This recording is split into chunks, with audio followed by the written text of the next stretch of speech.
All right, welcome to the Inner Sanctum. This week we're talking about what? What? What? Why? This week's episode of the Inner Sanctum, we're talking about Kiss's famous performance at Tokyo's Budokan Hall, April 2nd, 1977.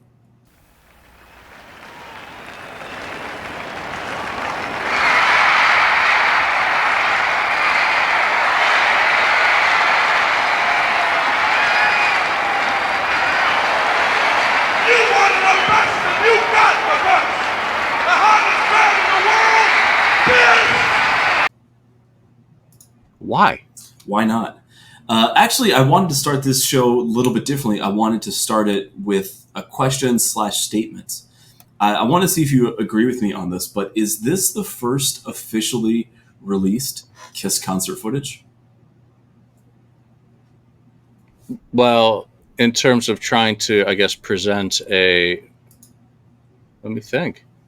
Don Kirshner doesn't count.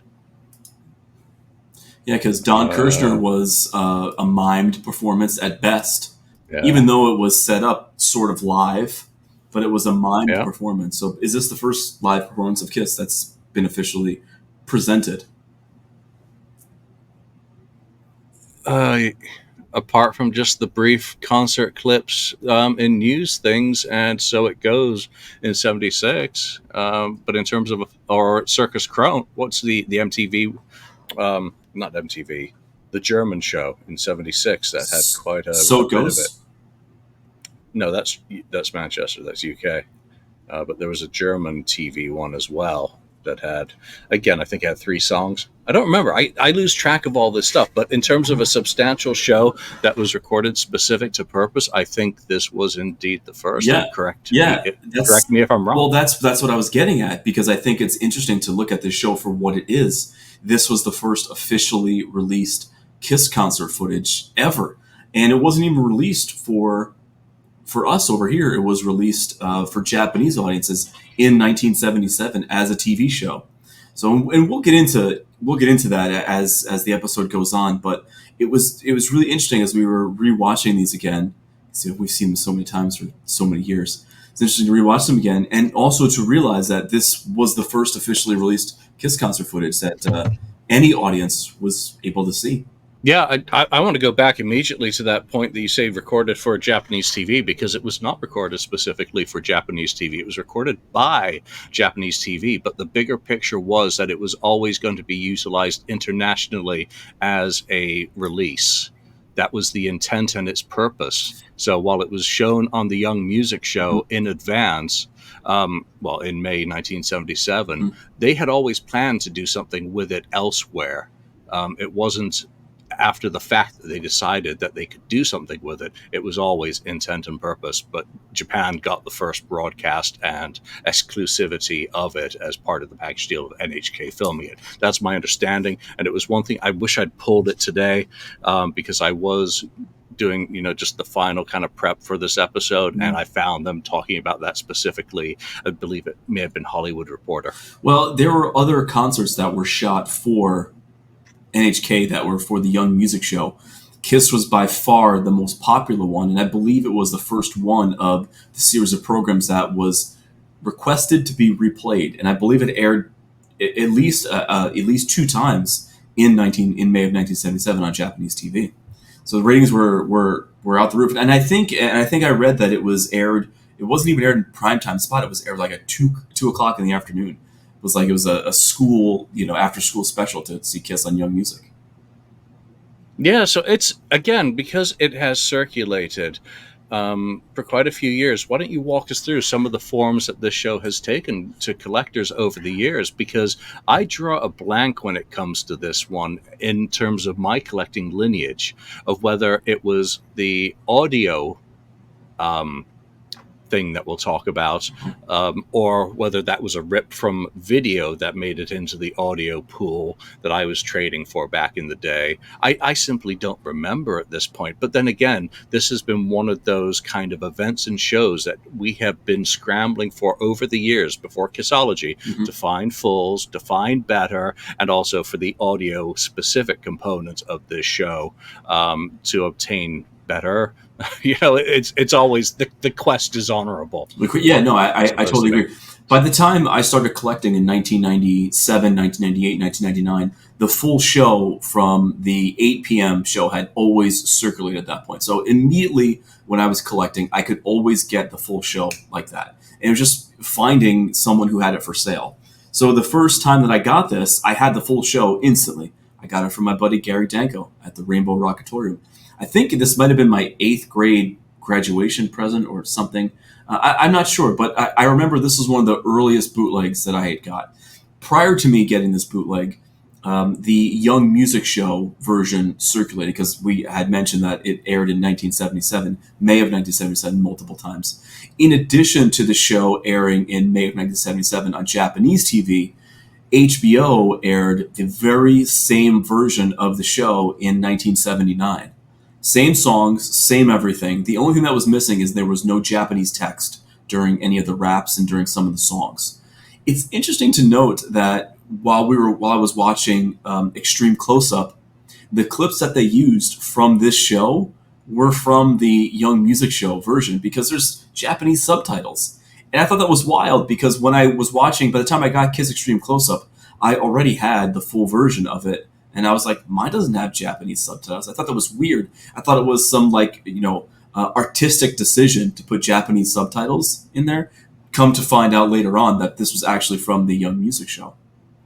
So in addition to the show airing on HBO in 1979, also in 1979, Australia got their own version of this. It was a program called NSU, and somebody in the comments tell me what that actually stands for because I knew at one point, I just don't know anymore. The biggest difference between the version that aired in Australia in 1979, this version almost played out like a late night talk show. It was hosted by an Australian guy who, again, I'm sorry if I don't know, put it in the comments, yell at me. And in addition to the complete Young Music Show program, which was exactly the same as what aired on Japanese TV and HBO, there were clips intercut of like showing pictures of the solo albums and ultimately finishing off with showing clips of the Alive 2 promo, which I thought was kind of interesting. And even like if we're going to get really, really, into the minutia of this, while I was watching this version that aired in Australia in 1979, it looks so much different than what aired on HBO and then what aired on Young Music Show. It almost looks like a film transfer. It's like very dark, and you can tell there's a lot. It looks like it was scanned from a film transfer. So I don't know if it was recorded on 2-inch tape and then 2-inch tape was telescene and taken to film. I don't know that because I don't know how it got to Australia in 1979 or if that was ever part of the original contract. But I can tell you, as I was watching the same damn show 3 times back to back to back to back, I noticed that the NSU version looks different than the previous 2. That's really interesting to bring Australia into the conversation because when we go back to late 1976 and them organizing what was going to be, well, let me split this into 2 parts because they're organizing their first trip westward, to the Far East. And it was supposed to include Australia. Mm-hmm. And there was Paradine Patterson was the promoter, was sure that Kiss was going to be hitting the shores of Australia in March 1977. Mm-hmm. Did not come to pass, obviously. Their popularity had not reached a point where they could really justify the subsidy, which was important. We'll talk about that in relation to Japan more. Yeah. So it simply didn't happen. But if you look at some of the trade ads, Panacea, who provided services for the international touring, said Kiss's tour of Australia, Japan, and New Zealand in 1977. And obviously only one of those markets did get hit by the sneak attack. Another interesting point about that, to me, it was always a perception that this was Kiss going to the Far East. That is exotic. It's their first real kind of international touring because May and June 76 had gone to Europe and most of the guys in the group were of European descent. So I'm like, how different or interesting would that have been to them? But the opposite is actually true. Mm-hmm. They found going to Europe very disconcerting and discombobulating with all the differences of language and culture changing on a near daily basis as they went through Europe on that tour, playing small venues which were hardly what they were had become accustomed to. So they were uncomfortable in Europe, which is shocking. And they actually were completely at home in Japan for one simple reason. They took a very large entourage with them. That's right. They took a chunk of New York City with them to Japan. And Paul Stanley, as he recounted in the June 1977 issue of Circus Magazine, they could not have been happier with how it was touring Japan. They still got to get out and see some of the, exotic sites, which anything would be for a Westerner going out east. It is a very large cultural shift. They got to go on the bullet train and do a lot of very carefully choreographed and organized activities outside of the performances. So I found that a really fascinating part of looking into it. Number one, I found I was wrong. It wasn't what it seemed to be, their first major international tour. It was anything but, and it was also a trial of a new stage. Yeah, yeah, and talk about that a little bit more because even before reviewing for this episode, I knew that the proto Love Gun stage was used for this, and it was interesting that when we got a hold of some of the memos, that the stage was actually built for this show.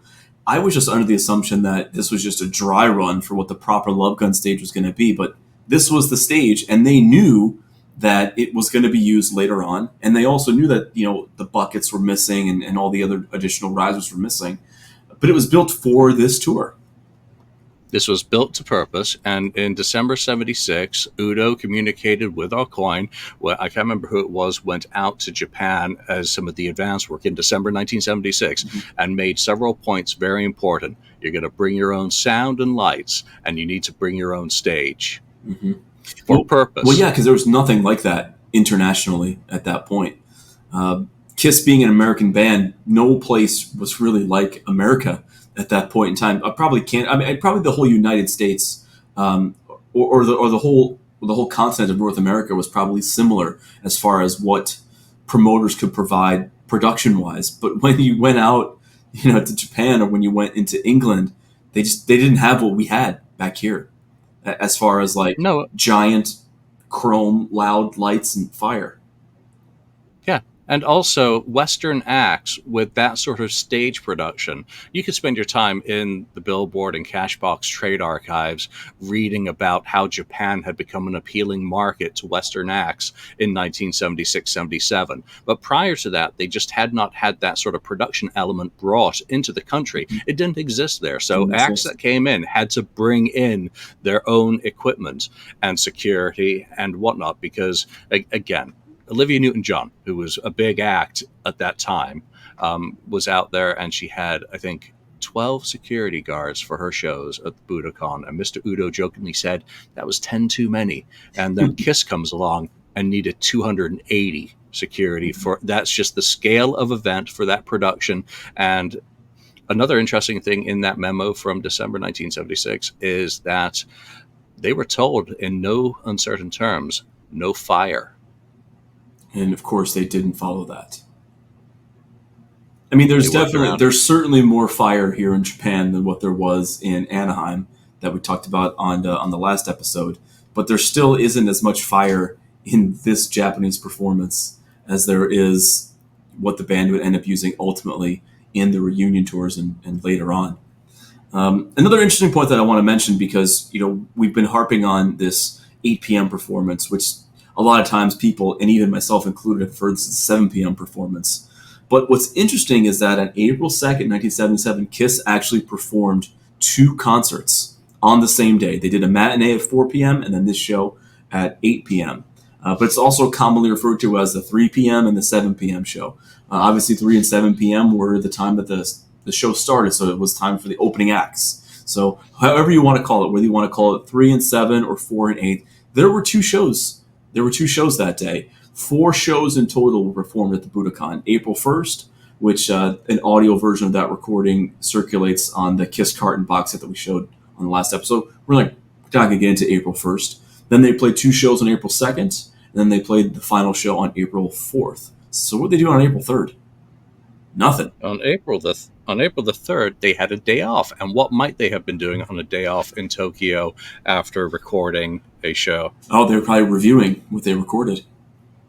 Eddie Kramer has been shown to have been in Victor Studios So I'm going to add one and one together. But let's look at the schedule. They did their stage check with the Police and the Fire on Friday, Mm-hmm. April the 1st. Mm-hmm. And April the 2nd, 12:30 p.m., leave hotel, go to Budokan. 2 p.m., doors open. 3 p.m., Bow Wow plays their first set. So that's where on other itineraries it says show start time of 3 p.m. Yeah, technically Mm-hmm. show start time is when your opener hits the stage, Right. show's on. Kiss hits the stage around 4 p.m., according to this, and then plays their 75-minute set, roughly, 80, call it, for to be kind. 6 to 7 p.m., dinner break. And then repeat it all, while they're having dinner, the doors are opening for the next batch, and off they go again for the second show. The 3 p.m. or the 4 p.m., it's really going to kill me calling it the 4 p.m. show because I've never called it that. The 4 p.m. show never circulated in fan circles until 2022. Eagle Eye fans, when they were watching the Young Music Show, which ended up being a combination of both shows, but Eagle Eye fans realized that the version of Let Me Go Rock and Roll that appeared on Kiss Confidential was actually from the 4 p.m. show. It wasn't from the 7 p.m. show. I didn't know that until years and years and years later. I never was able to A/B with VHS. It was just harder at the time. Unless you had 2 decks and 2 TVs. Who had that? People that were selling bootlegs, that's who had that. But in addition to that, this 4 p.m. show never circulated. We always knew that it was archived, but it never circulated until 2022. So as we get into the meat and potatoes of this show, the versions of the shows that we're reviewing, they come from the same Japanese collection that all the shows that we've talked about on this show have come from. In the summer, it was either the summer or fall or 22 or 23. I can't really remember. The last couple of years, just a blur to me. There were a ton of Master Series DVDs on this Japanese website, and prior to them being on the Japanese website, they were on YouTube and other file sharing websites. But the versions of the shows that came from these Japanese DVDs was the highest quality that had ever been released, ever, and that includes official releases. Yep. So what was the version that was released on Kissology? That was the complete 8 p.m. performance. 8 p.m. 8. So it was the 3 p.m. Let's just call it the 3 p.m. because we're going to get confused. So 3 and 7. So it was a complete 7 p.m. performance. Yeah. So the 3 p.m. show didn't surface until 2022 in its entirety. I got it in 2020, audio only, but that later turned out to be just a rip of the same video. Yeah. That then later, once I was able to A/B it right down to the splits, it was absolutely identical. So whoever got that to me, clearly had the video at that point. Yeah, and talk, once the video came out. Yeah, talk about that a little more because you compare these waveforms, and it's really difficult to have a waveform be exactly like another waveform. Like if they're going to play, Ladies Room in Houston September 1st and then play Ladies Room in Houston September 2nd, they're going to sound the same, but the waveform is going to be dramatically different. You discovered that the waveform of the audio that you purchased in 2020 versus the audio from the video that came out in 2022 were an exact match. Yeah.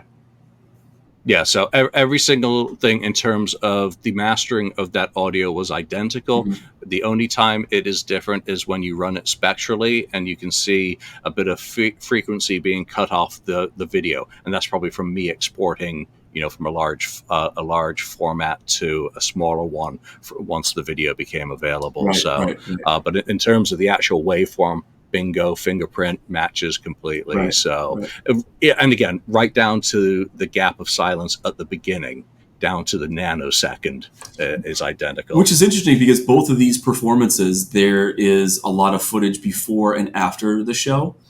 And I know most people probably never found this interesting, and that's probably why it never circulated before this. But just seeing the spotlights go, and if you look closely at there's it wasn't printed at its full opacity, but you can see the faces of Japanese people in the crowd, just getting psyched up before the show. And it was cool to see that in like pristine quality and see like, oh, there's actually a person's face in there because, it was 2 cameras double exposed. And it was cool to see that. I always like seeing like the crowds before the shows or after the shows, just to see like who was listening to Kiss at this time, or what did they look like? What were the audience like? What were they wearing?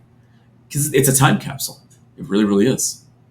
I guess any show Yeah. like that's a time capsule, but this more so because for me in particular, not only it's obviously Kiss my favorite band, but I'm always really interested in 1970s pop culture. That's down to the factions and the TV and all that great stuff. So for me, it was super exciting. I love that stuff. Do you like the toys as well? The Japanese toys, the manga, the anime, and all Um, that kind of goes along culturally with it? Because Ace Frehley went nuts he did. in He did go Tokyo nuts. for toys. I'm not a huge Japanese toy fan. I mean, I love Godzilla. Um, Actually, the trip to New York City for the last two Kiss shows in December, I saw Godzilla -1, which was the most recent and Oscar-winning Japanese Godzilla film. So I love Godzilla, but my love for Japanese culture sort of really ends there. I never really got into the manga or the anime. Not that I dislike it. I just I'm too busy watching Kiss of Budokan April 2nd, 1977, 3 and 7 p.m. shows.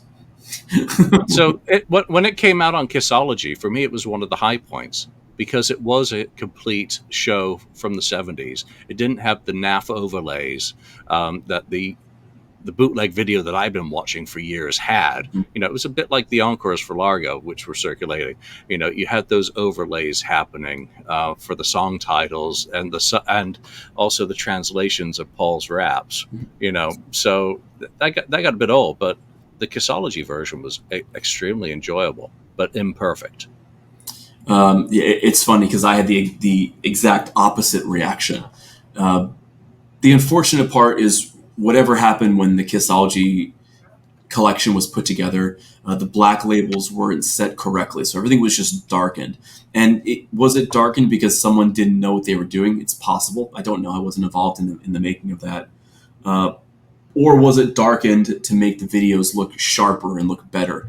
I don't know either. But clearly, when you put this back to back with the versions that came out in Japan in 22 and 23, not only is it brighter and more vibrant, it's just you can see there's a definition that you can see that just wasn't available in the Kissology version. And yes, Kissology was complete, but my VHS that I had before Kissology was complete as well.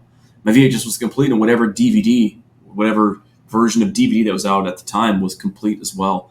I've always seen this show in its complete form. So for me, the Kissology version was a disappointment. And it's not like we could A/B Kissology versus versus other releases at that point. I do want to mention something, and I don't know if I put it in our notes as we were talking about the show, but there was another version that looked similar to Kissology, but had like a smear line on the side that came with a Juko Restuden in 2008.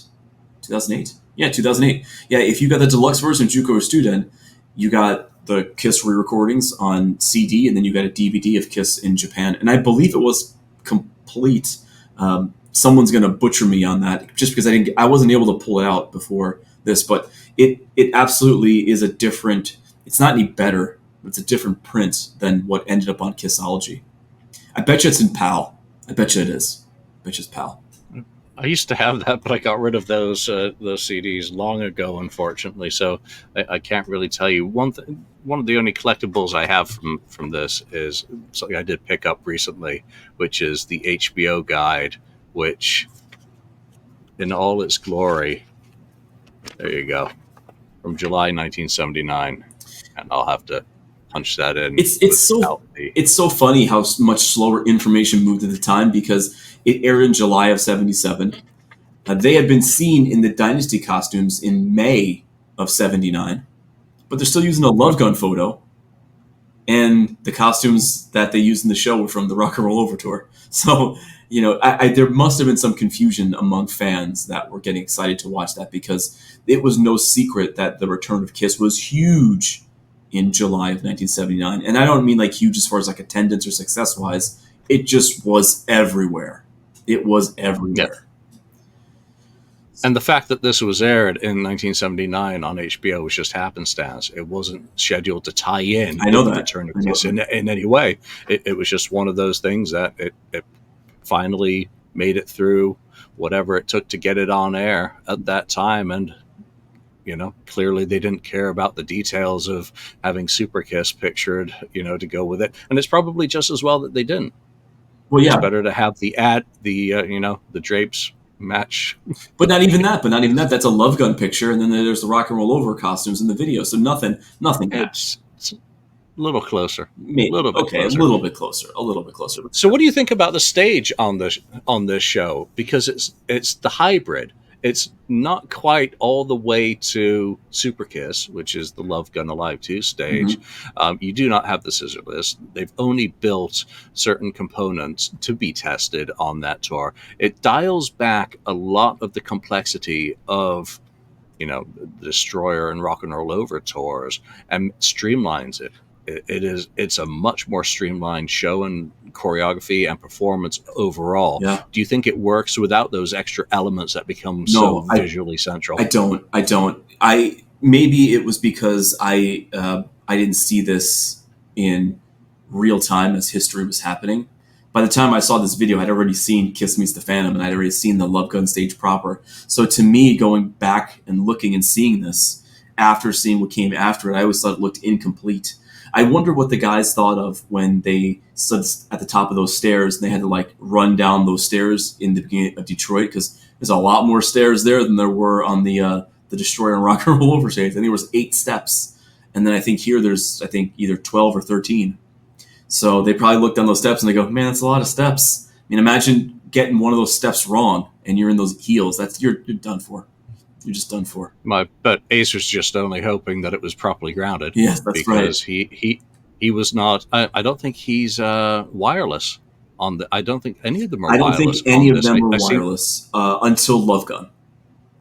Yeah. So there's inherent risk involved, but Japan runs at slightly less voltage. Yeah, and just for all the listeners and viewers who have never been to Japan, let me tell you, the Japanese culture and Japanese people and Japanese customs, it's on another level.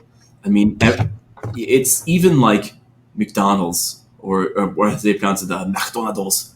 It's just better over there. It really is. Everything's just better. So I'm not sure how they did that, but and just everything there. The culture is so much more rich than it is here. I joke a lot whenever I go to the food store. We could buy pizza and cookies in the same box. Can't do that in Japan. So yeah, but when everything's based around respect, that's right, honor. That's right. It's culturally ingrained. There's a history. That's right. And there's very strict social rules. It does change your operating paradigm than us heathen barbarians. We are heathen. We are heathen barbarians. We really, really are. Yeah. So this is as close as I get to going to Japan, because I have not made it there yet. You have, of course, been there, haven't you? Yeah, 2006. Yep. Yeah. So where I wanted to film this episode was in front of the guitar that I caught in July of 2006. But unfortunately, audio issues aside, we're back in here. Yeah, we're back in here. All right. Well, why don't we get into some of the fun? This is some of the entourage who went with them. I was actually tracking down some of who these people were. Al Ross was, of course, Allcoin vice president. Bob Gruen, you don't need to be introduced to. He was photographer, and all his photos basically went into all the news articles. Michael Gross, he wrote a feature for Swank, if anyone remembers that quality magazine in the 70s. Was that a titty magazine? Let you Google it. David Slandish wrote for Playboy. That's, I think, the only one I actually still have a copy of is How I Spent My Spring Vacation on Tour with Kiss in Japan. Really, really cool feature. Bob Wiener. Swank is an adult and or pornography magazine. And or. That's what it says. Yeah. I think it's just pornography, really. Yeah. Bob Wiener, I don't know who that is.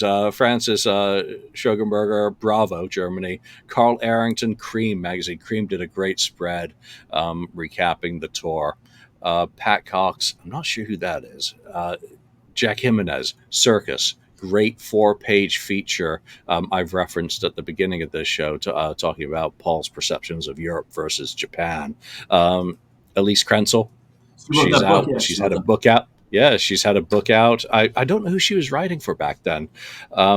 Stephen Wan, I don't know who that is. Stanley Mises, everyone should know who he was, having reviewed one of Kiss's earliest shows in the New York Post, like August '73. But he was writing for the New Yorker and also National Enterprise Association, or Newspaper Enterprise Association, which was syndication for a lot of newspapers, got the Kiss feature that he did. So that was some of the entourage who were traveling with them. The coverage of Japan, obviously, you have Cream, you have Playboy, you have Swank, you've got syndicated newspaper features all hitting. So it was extremely well covered, giving you a whole lot of stuff to collect. The tour book from '77 in Japan is fantastic. Mm-hmm. I think it's better than '78.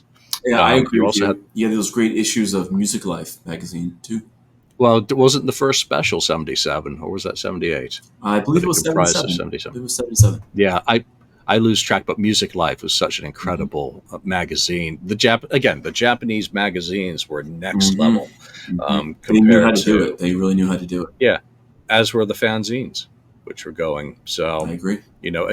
again, absolutely amazing. All right, why don't you take us into the important stuff?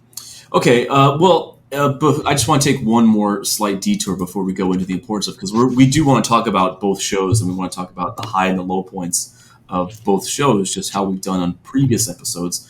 But what differs here versus the other two shows that we've covered on here is, and we mentioned this early on, that these shows, they were not only recorded on video, but these shows were also recorded on audio by Eddie Kramer. I have another question that I'm passing to you. Do you think that the August 1976 Anaheim, California recording by Eddie Kramer was his dry run to record Kiss in Japan in April of 1977? Like it No, wasn't his tryout. It was just like, hey, here's what we want to do. You don't think so? no, not in the slightest. I think that was recorded. Well, it was filmed and recorded for use promotionally Yes. because it was used in Rock and Roll Over ads.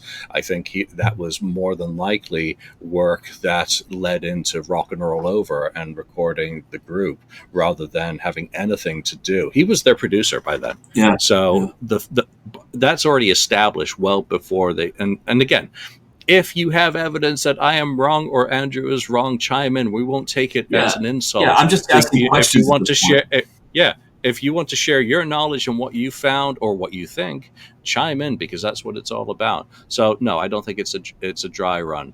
And let's talk about what was the purpose of him recording the Tokyo So show. the purpose of him recording the Tokyo shows. Now we don't know if all 4 Tokyo shows were recorded.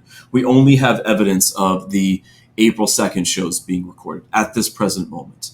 But what the expectation was is Eddie was going to record this for a Japanese only live album, which was kind of the thing in the 70s.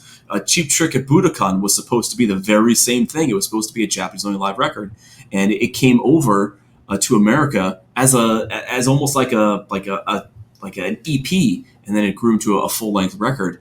But Eddie was brought on to record, engineer, and produce these Japanese shows to be recorded. So he was there recording both these shows, April 2nd, 3 and 7 p.m. for a record. Now, this record was deemed to be called A Rock and Roll Over in Tokyo with Kiss. And it did Was it appear. Rock and Roll Party? Oh, I'm so sorry. Yeah, A Rock and Roll Party in Tokyo with Kiss. I'm so sorry.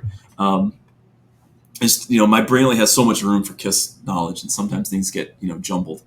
But it was a Rock and Roll Party in Tokyo with Kiss, and it actually appeared on early ads I believe it was for Love Gun. There was an early ad for Love Gun that actually advertised this record. So it's really unclear when this record was shelved ultimately. So talk about the history a little bit, and then I have some information here on how it actually leaked out into fan circles. Well, I don't know what there is to say about the history other than he recorded it, and more than likely they did some studio work on April the 3rd, as we mentioned. Um, I I don't know much more than that. I know it was mentioned that they were recording this Uh-huh. special album for Japan. And again, it was simply one of those products that would have been kind of a commemorative of an important tour Yes. that was, again, it was being very heavily subsidized by Victor, Mhm.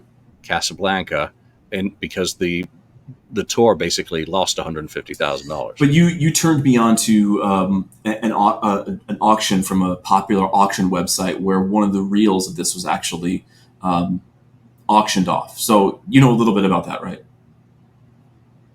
You know nothing about nothing. No, well, no, this is public information, so it's not like we're sharing anything. But this was it was the early 2000s, well, but probably 2000, yeah, 2004, I believe it 2004. was. Eddie Kramer's Auctions, a backstage auction house, Mhm. originally listed two pair of reels. One was dated, I think, July the 2nd, 1977, Mhm. which had a whole bunch of corrective notes appended to the reel box. Mhm. And the second was dated July the 25th, 1977, which did not have as many. And it was a fully formed um, release. The timings were out to roughly 21 minutes per side, Mhm. which is exactly what an LP should Yep. be. Yep. He also had several copies of the 73 Kiss demo Mhm. up, and all of them disappeared from the website. Well, I mentioned this because this wasn't the first time that this was being shared. This rock and roll party took with Kiss had been shared since probably the late '90s, and I'll talk about that here in a minute because I do have some information on that. But what I was trying to get at is the dates on these actual reels. You're saying that the date was July 25th, 1977, correct? Yep. Okay, so the street date for Love Gun was June 30th, 1977. So it's been a common misconception in fan circles and with historians, I'm going to coin that word like gymnasium, historians, that this live album was canceled in favor of the Love Gun LP in order for them to get more new material for Alive 2. That's been out there for so many years that it was deemed that there wasn't enough new material on this record to justify another live record because they just did Kiss Alive. And between Kiss Alive and now, they only had 2 studio records.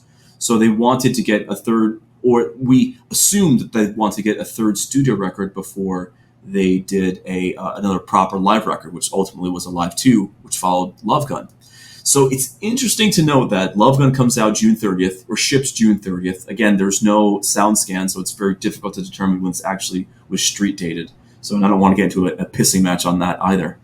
But Love Gun is shipped June 30th, and these reels are still being worked on as late as July 25th, 1977, which that time, 20 some odd days in the 70s, that's a huge chunk of time, especially as they were cranking out records 2 a year. It's a huge chunk of time to continue to be working on this after Love Gun had been released. Essentially, you'd be releasing a new live record that ignores your very, very popular studio album that just came out. Yep. So it's always fascinated me that when was this actually pulled? When was this actually canceled? When did they decide that, hey, we're not going to do this? Because they obviously put some time and money into this because it's a fully formed live recording. So Yeah. so a friend of mine was in New York City in the mid to late '90s, and he stopped at SIR Studios for a tour. Now I don't know if this SIR Studios tour was like something you could sign up for, or I don't know if he just knew somebody. But he said that the guy at the front desk was really, really cool. He said he was a big, diehard Kiss fan. Showed him around the studio, and then at the end of the visit, he handed him a cassette and said, "Hey, have fun listening to this cassette," because at the time, no one knew about this. No one knew what it was, and what ended up on the cassette was a rock and roll party in Tokyo with Kiss. There were some problems with the cassette. We don't know the exact origins of the cassette. What I can Since this was the mid 90s and Kiss was cataloging all of their stuff in 94, 95, early 96, this is just me guessing. If anybody has any hard evidence or can prove me wrong, please do so. This is just me trying to throw logic at the situation.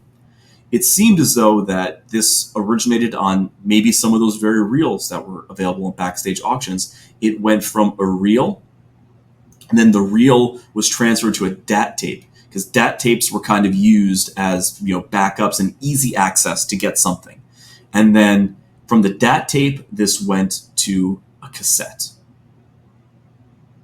So it's unclear what happened, but somehow in that lineage, there was significant damage done to more than half of the reel. And you heard this high-pitching squealing and screeching noise, and we've determined there was oxidation on the reel. So was the reel oxidized? Was the DAT tape oxidized? Or was the original cassette tape oxidized? I don't know. Do you know, by any chance? Probably not, right? No, but I'd heard that it was a cassette copy from a mini disc, Oh, but how it got to mini disc is a completely different matter as well. That takes us straight back to yeah. so Yeah, but were mini discs available in the mid? Were they readily available in the mid '90s? Mhm. They were. So I could be wrong right off the bat. Right off the rip, I could be wrong, and I could be misconstruing a DAT tape for a mini disc. Regardless, it went from the reel to this DAT tape mini disc to the cassette, and this cassette my friend had. So he thinks that it could have been between 92 and 95. He's not sure on the date. Yeah. Those are the wonderful mysteries that ultimately, for years and years, every amateur audio person has tried to clean that oxidization up, and it usually makes it more obvious, unfortunately. Oh, Horrible. I've been guilty of it. I've been absolutely guilty of the same sorts of things. Yes, but So, but here's the thing. But here's the thing. If we're gonna do it and have fun and play around it, just say it like that. Don't be like, "This is the best of all time," and "This is the fuck you version," and blah blah. Don't do that. Don't do that. new source. Yeah, No, don't do that. new source is a completely different thing. And when people refer to a cleaned up version as a new source, no, it's not. It's the same source. It's the old source, been sauced Been source. sauced, very Yeah. sauced. So right around the same time that this was going on, so this would have been the early to mid '90s. I'm just scrolling to find the picture of it because the picture has a certain date on it that I want to talk about. So around this same time, what else is going on in history around the same time? 92, 93, 94. What's going on this time? Kiss my ass. Okay, yeah. What else? Their warehouse is being Oh shit. subsidized. Yeah. Yeah. So, do you think that this always was a victim of the Kiss warehouse debacles? Well, like everything else, if you don't pay your bills, well, people were going in there. And anyway, there are other stories about stuff being sold out the back door when it was still under control by third parties. Again, All sorts of again, nefarious activities alleged. that's right. This is all alleged, and I'm not stating that this. I'm just saying that this was going on at the same time. So all I'm I doing. don't I don't know shit, and I was in England at the time. I was a child. I was 9 years old in '94, so I had no clue. However, um, somebody who was a large collector at the time came into possession of the July 25th, 1977 reels. Now, these reels were not the same, they're dated the same, but they weren't the same reels that were in the Eddie Kramer auction. So this person purchased these reels, whether legally or illegally, from the Kiss warehouse in the mid 90s and held on to them.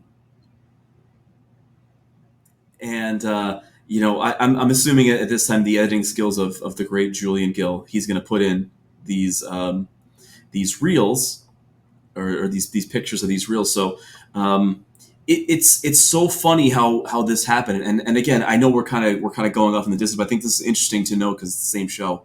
I posted a photo on Facebook one day, and I think the photo might have been the Eddie Kramer reels that I had known at the time were gone.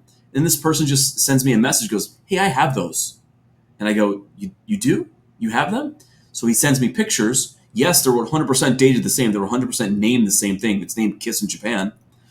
But upon closer inspection, there's different handwriting on these reel boxes than there are on the reel boxes that were in Eddie Kramer's auction.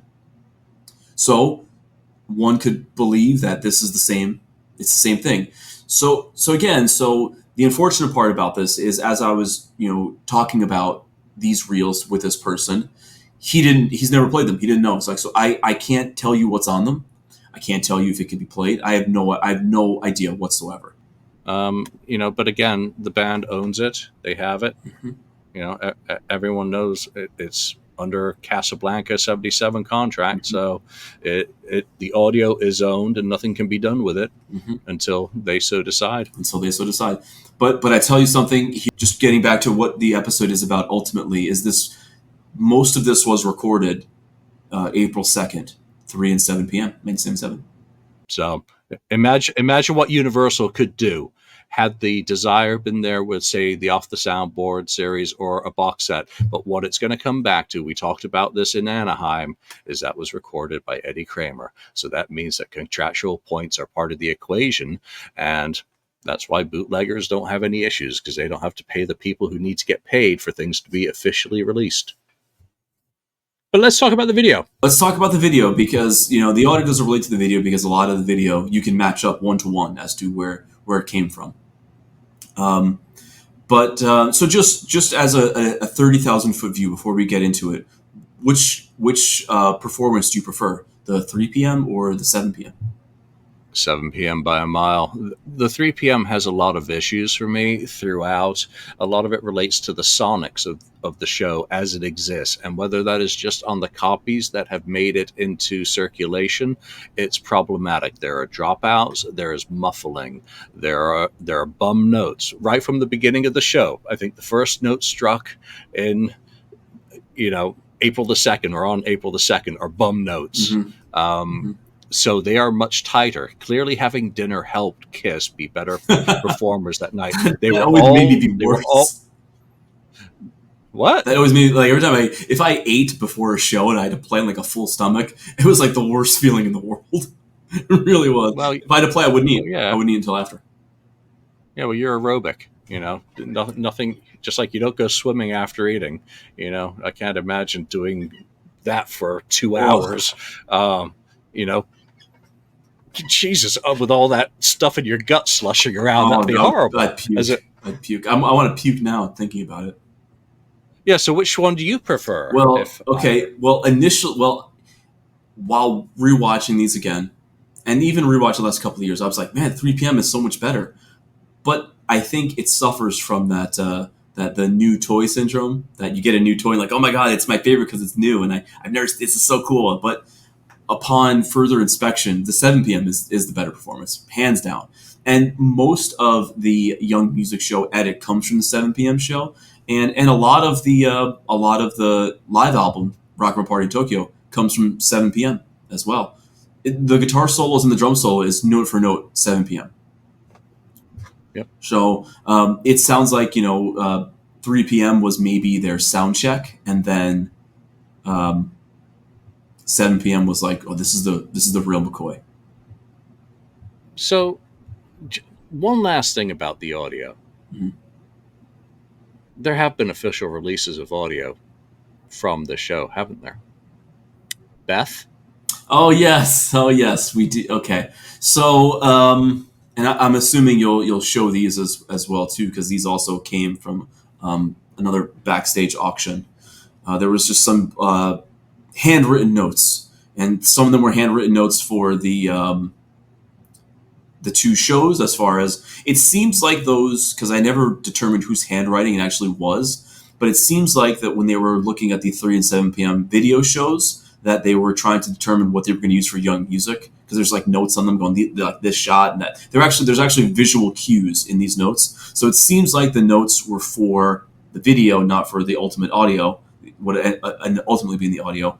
However, there's also notes that says they were thinking about Alive 2, or maybe just the Alive 2 notes, because they shared the same producer, ended up in the same folder in a box in somebody's closet. But Beth and I Want You come from Japan 77. That ended up on Alive 2.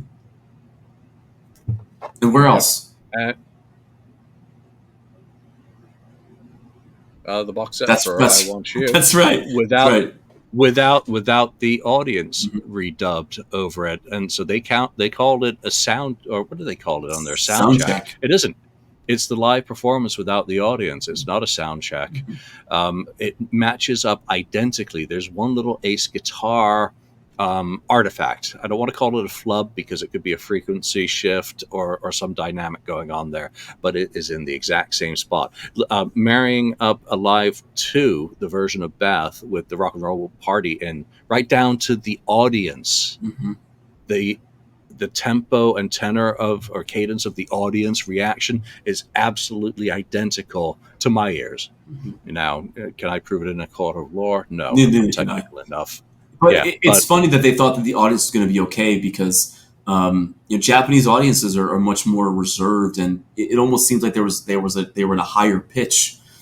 Especially when you listen to Rock and Roll Party Tokyo, they listen to Alive too. You're like, man, the audiences sound different. But when you're like in the moment and listening to Beth, you're assuming that the girls are screaming for Beth, and that's why you attribute the higher pitch to girls screaming or teenage girls screaming versus the mostly male audience that Kiss was. So it wasn't listening to Alive too. I wasn't like, this sounds different.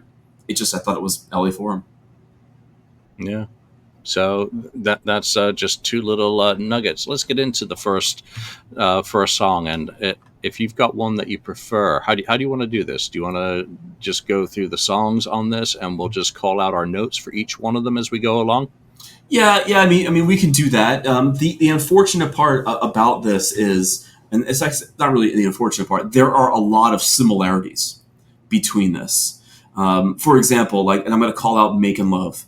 They were so choreographed at this point that watching "Making Love" from 3 p.m. and 7 p.m. back to back, they're almost doing the same choreography moves as far as the same head moves and the same head. They're doing this almost the exact same thing, both shows. So there's a lot of similarities between this, um, and it's also super clear that Rock and Roll Party in Tokyo had some overdubs because Paul, the way that Paul sings Detroit Rock City both times, um, got to laugh. I don't got to laugh. I know I'm going to die, and I don't care. He says that both 3 p.m. and 7 p.m., but that's not what appears on Rock and Roll Party in Tokyo. So No, and he phrases it differently both times both as times, well. yes, you're right. One there's a pause, and then he blurts it out, and the other it flows immediately after the vocal. Yeah, yeah. I mean, I kind of look at these shows in a whole. Um, I know we really hammered home song by song in New York and Anaheim. It's difficult to do it here because they're so similar. Yeah, but looking at the three versions of it, Detroit Rock City. Let's just start with that. Yeah, I'm like, my notes are pretty straightforward. 3 p.m. first vocal coincides with bum notes. 5:10 Ace steps onto the stage. So it took him. yeah. He took his time coming down those steps. Yeah, he did a stair lift that day. Yeah. And then 5:44, the mix gets muddy. 7 p.m., my notes, much better performance and mix. And then Young Music Show. What's up with the booms? Enhanced? You Yeah. know? Oh, yeah. It's funny you mention that because if you listen to the booms, on the actual raw video, almost non-existent. You can kind of hear them. The booms in Young Music are super different than the booms in Turned up. HBO. It's like they went back and they go, all right, the Japanese use cannons. We can't use cannons. Let's use different the booms are different. So I thought that was interesting to note that they sounded different, both versions of the show. Yeah, and they were using concussive effects to a lesser degree.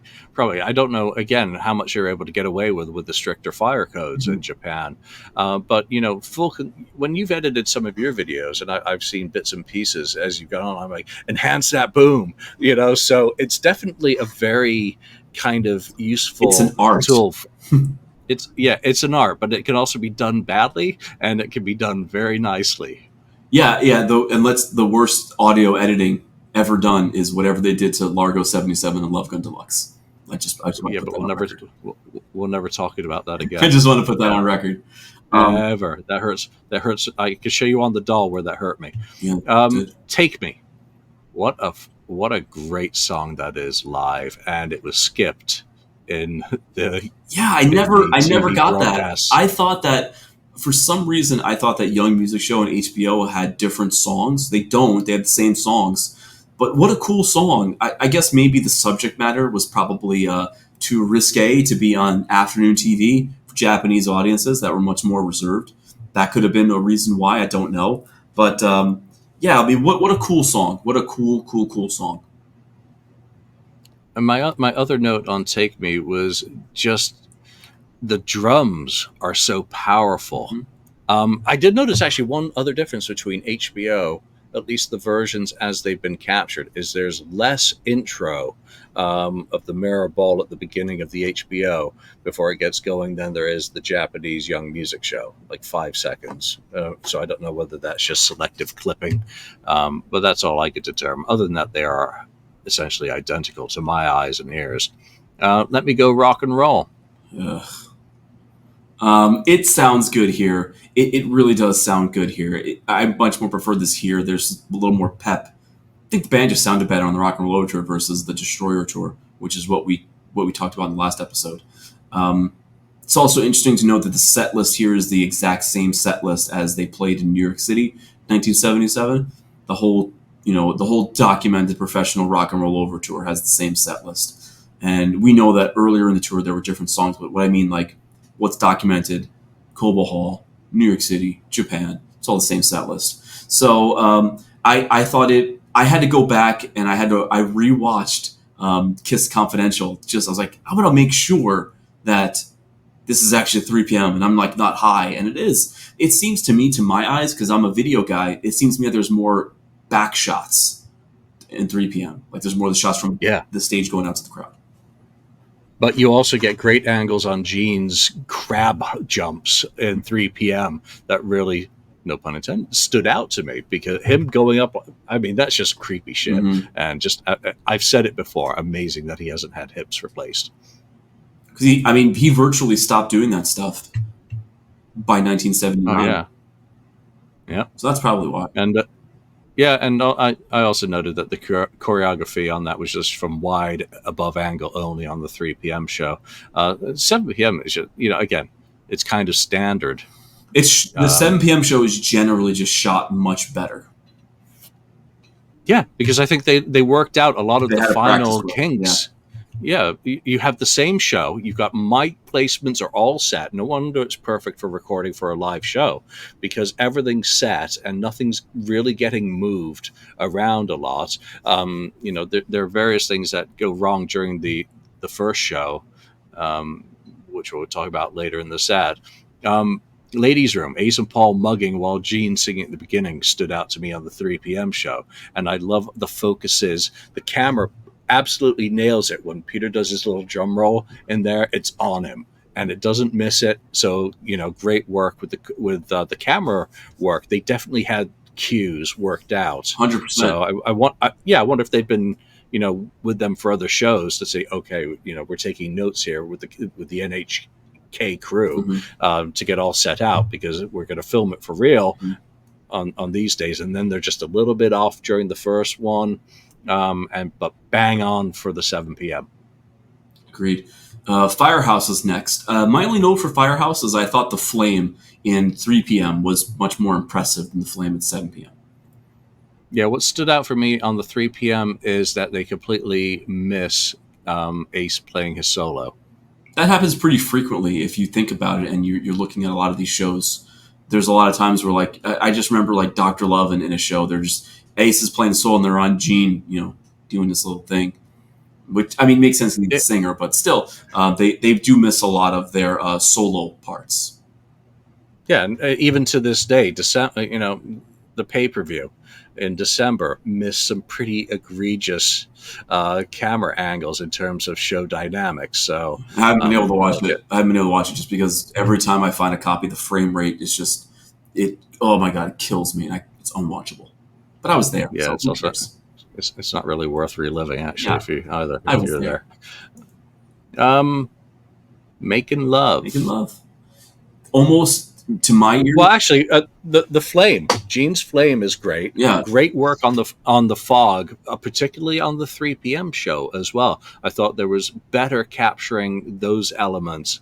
And again, one thing they don't manage on either of these shows is really to get Gene's Flame full frame. It's always getting cut off, camera boxed in some way, so they don't get a wide angle worked into what was actually, kind of displayed on either of those. Agreed. But like I said, the Flame was better 3 p.m. versus 7 p.m. Yes. Making Love, nearly identical to the point where, like, when I was A-Bing these, it's almost the same. A lot of these, it's almost the same angles in some of these shots. And as far as just performance goes, it's almost the same. Yeah, they missed the solo again on Making Love at 3 p.m. So that's funny that's funny that you caught on to that. I never caught on to that. I'm kind of, because of working on Ace stuff at the moment, I'm watching Ace a lot more. Okay, always watch Peter, because when Peter comes on camera, I'm like, yeah, Peter. But watching Ace. Yeah, I'm watching Peter.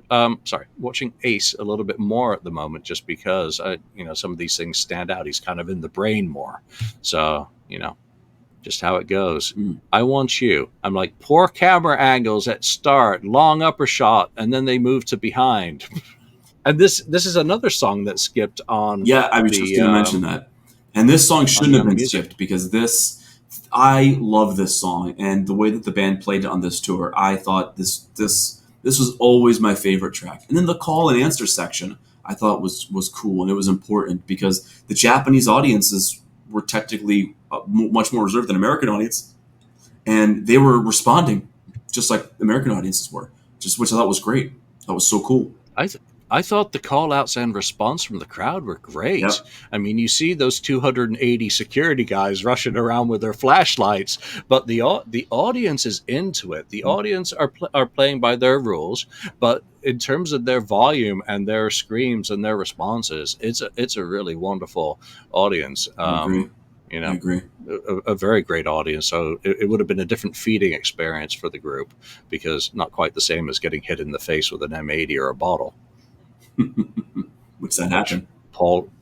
Which Paul did at Madison Square Garden, got thumped. Mm-hmm. So, and then Peter hit with the M80. Later on, blown off the stage. Yeah. So after that, Cold Gin. I thought it was amazing to just watch Paul run up those stairs, because when he did it, like in New York City or in Cobo Hall, I was like, that was only 8 steps, but he flies up and down that staircase both times, both in 3 and 7 p.m. He's up there, and I was just very impressed by that. I was very impressed. Cold Gin, again, I always say it's just the setup to Ace's solo. Yeah. And I thought they did a great job with the use of the overlay technology. It's not trashy and horrible and distracting like Largo, which is always going to be the poster child for 70s effects that don't agree with modern sensibilities. So I'm not going to call them bad. They're just not appropriate to my taste nowadays. But the Japanese camera crew did a great job with his solo. I think my criticism of it was the overlays block the little magic sequence. When he leaves the smoking guitar on stage, he lights dim, he goes, gets his guitar change, he comes out, and then he does a little hand gesture, and boom. Boom. That wasn't framed particularly well in 3 p.m. It was perfect in, again, 7 p.m. So, just little set. It's all a matter of seconds off here and there on 3 p.m. But when it comes down to it, 7 p.m. is always going to be the show I go to. It's consistent audio-wise. When I have the time and the opportunity to watch it, it's consistent video-wise. Some of the things that don't work there are less of them 7 p.m., less bad angles than 3 p.m. 3 p.m. still has that new car smell, though. It does. So, I'm just going to lump these 2 songs together, because I don't really have too much to say about Do You Love Me and Nothing to Lose. Obviously, it's Peter's first lead, quote-unquote, lead vocal.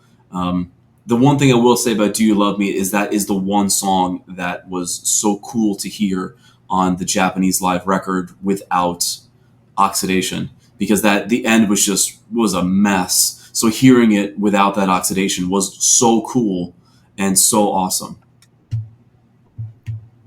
Yeah, I think most of my notes are on both of these songs. Again, go back to the 3 p.m. show. I love the drum sound.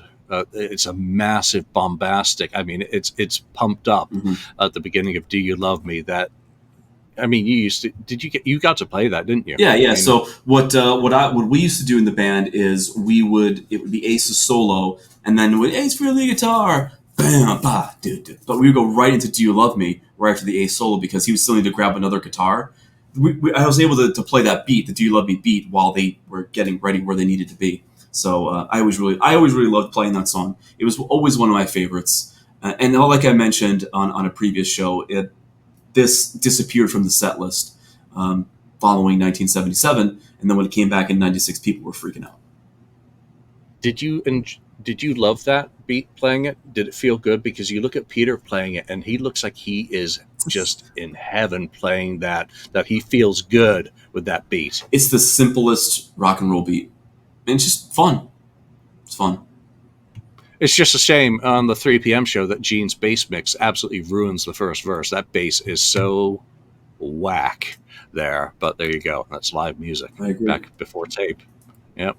Nothing to lose. The vocals are echoey, unfortunately, on 3 p.m. But they nail it on the camera work of Peter kicking in on vocals. It's just a great transition. That camera movement, Mm-hmm. I love it on 3 p.m. and not as good on 7 p.m. Yeah, I agree with that. And again, the problem with watching this 3 p.m. show, even though it's been out for a couple of years, you're right, still has that new car smell, and it's like, wow, I can't believe that we actually get to see this. So there's still this newness to 3 p.m. that isn't there in 7 p.m. because, like I said, I've had that 7 p.m. show since 1998. Yeah, and I'm trying to like it. I'm trying to pick out all these positives, and then there's a bad bass or a bad mix or a It's bad camera angle. I'm like, don't ruin this for me. it's so easy, especially when Paul is talking. You could almost kind of hear uh, the limitations of the tape at the time. You could hear like a ton of reverb, and then all of a sudden, like mid sentence, the total tonality of his voice changes because something happened with the tape. That's what I noticed most of all, especially when he was talking. Yep. God of Thunder. These two performances are a contrast in coolness. 3 p.m., you get the great triplicate effect of him doing his demon. Mm-hmm. On the 7 p.m., you get a fantastic low shot, low angle starting at the boot and looking up the demon as he starts. I didn't It's great. I didn't like the video work in the 7 p.m. show because they have the picture where they're like it's fading and it's got the wide shot and the extreme close up, and I just didn't like how they mixed that together. I mean, it's the version that we've seen God knows how many times. It was on Kiss Extreme close up, and it's been on every other release version of the show. I thought the intro of 3 p.m. was shot better than 7 p.m. But the performance at 7 p.m. really nailed it for me, especially that drum solo in 7 p.m. was just awesome. And the tongue wagging. Yeah. And just in Gene solo. The 3 p.m. Peter beats the shit out of his drum kit because he's got a tech fixing pieces on it. So he is just on fire at 7 p.m. Yeah. And again, the passion is still very much alive in this group. Mm-hmm. You can tell. You know Aces had a drink because that was just simply his DNA Mm-hmm. at that point. Mm-hmm. But they are all performing extremely well as a group, as individuals, and you can tell they care about what they are doing. Yeah. Yeah. It really does come across. Great solo. Really enjoyed it, and the flames at the end of the solo are captured better At 3 p.m. At 7 p.m. There's that wide shot 3 p.m. at the end. Yeah, the very. I went back and watched this a couple of times. I'm like 7 p.m. is better. I prefer the wide because you get to see the whole stage on there. So you need both of them, to be honest. You But do. Again, two different experiences because there's nuances that are different throughout. everybody's favorite song, "Rock and Roll All Night." It has confetti. Paul does something weird at the end of that. He throws his mic stand. He throws the mics in. With, I always thought this was funny because I've noticed this. I've noticed this since I've seen the clip where he goes, "All right, we love you." There's like a pause, like he kind of forgets where he is. He doesn't say "All right, Tokyo." He says, "All right, we love you, rock and roll." So he pauses at 7 p.m. There's no possible way he could have forgotten that he was in Tokyo, but I just thought it was weird that there was that pause there.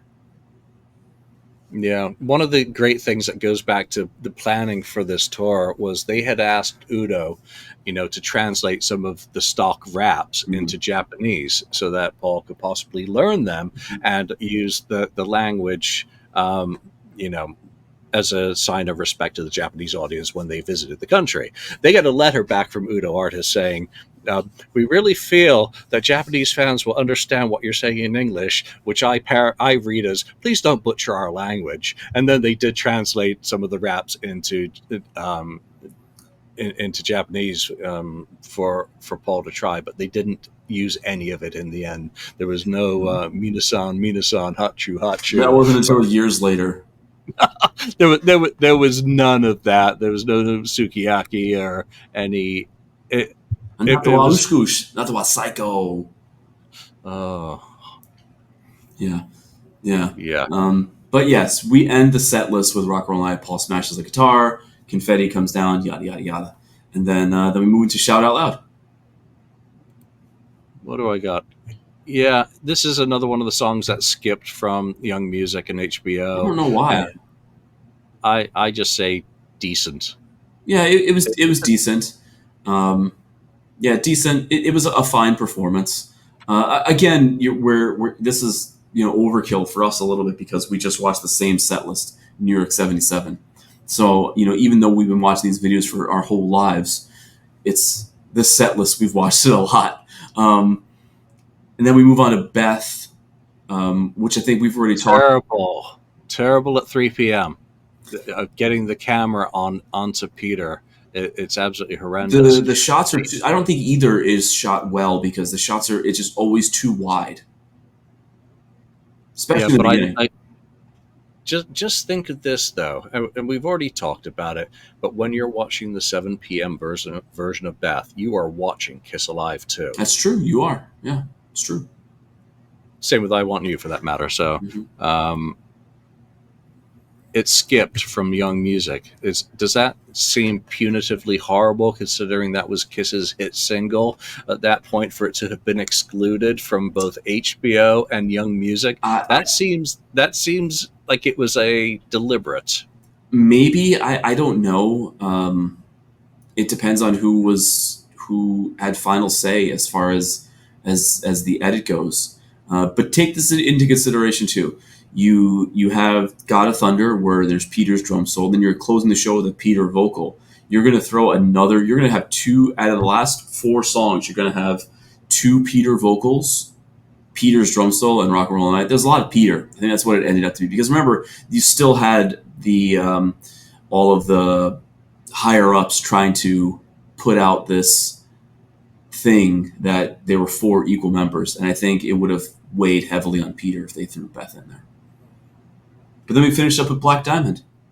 I really enjoy those balloons. I always really wanted one of those. Have you ever seen one offered for sale? No. No, I always wanted one. You checking eBay now? No, I'm just saying. 3 p.m.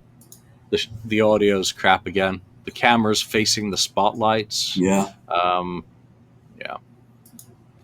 Again, you can see why 7 p.m. is generally the most used from both of these.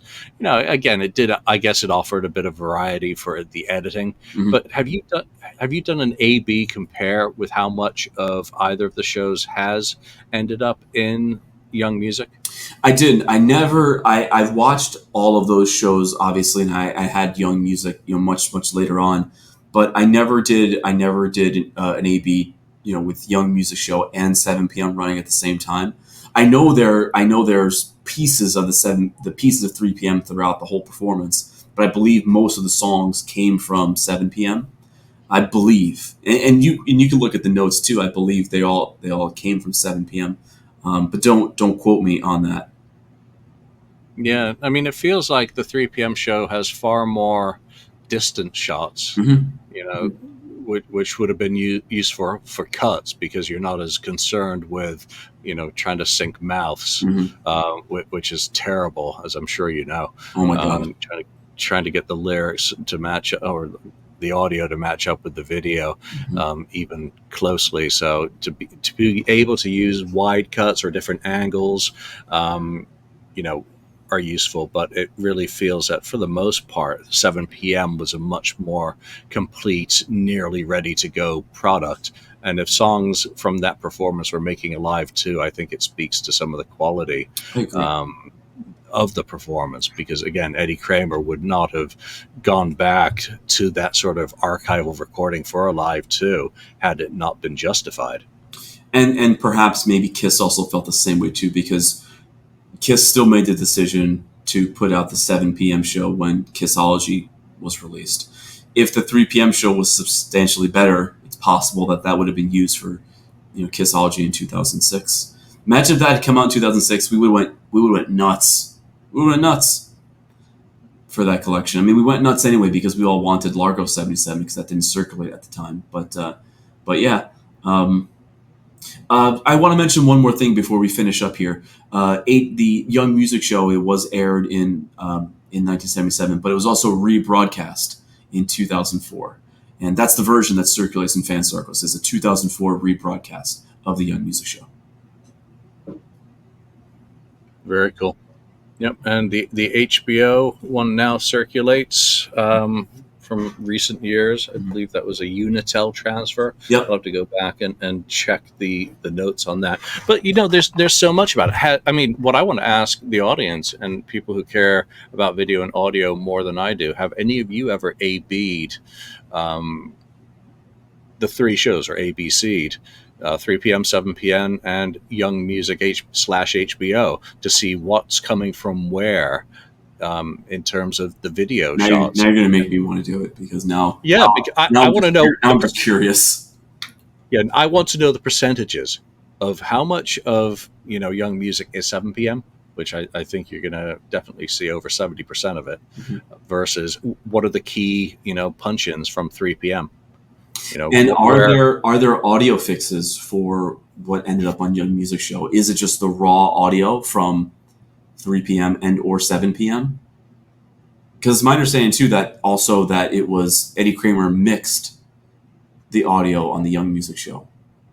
I don't know if there were overdubs done, because I never A/B'd it, but it sounds different than the 3 and 7 p.m. Yeah.